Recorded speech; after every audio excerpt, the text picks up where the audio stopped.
La pierre a fait place aux pancartes. L'église du Béguinage est devenue le symbole d'une lutte, celle des sans-papiers. L'église, maintenant, depuis 2 ans, elle est devenue House of Compassion. Elle n'est plus une église classique.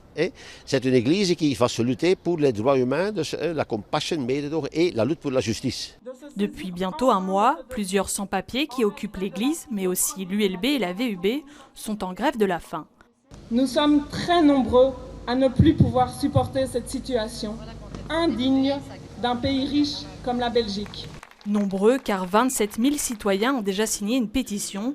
Ils demandent la régularisation des 150 000 sans-papiers que compte la Belgique, un mouvement de soutien aujourd'hui porté par des dizaines d'associations et d'universitaires. Les universités ont toujours venu en aide et en soutien des revendications des sans-papiers parce que de nombreuses études démontrent d'une certaine manière que la politique migratoire telle qu'elle a été construite depuis longtemps, mais surtout très récemment, ne permet pas finalement de respecter l'ensemble des droits humains auxquels ont droit les personnes qui sont sans-papiers aujourd'hui. Un combat qui mobilise aussi les syndicats. On est là aussi pour pousser un changement de société. On est là pour vous porter une société qui soit plus égalitaire, plus solidaire, plus inclusive. Le Parlement est un lieu démocratique, il faut absolument qu'ils entendent les revendications des travailleurs sans papier sur leur régularisation sur base de critères clairs et sur base d'une commission indépendante et objective.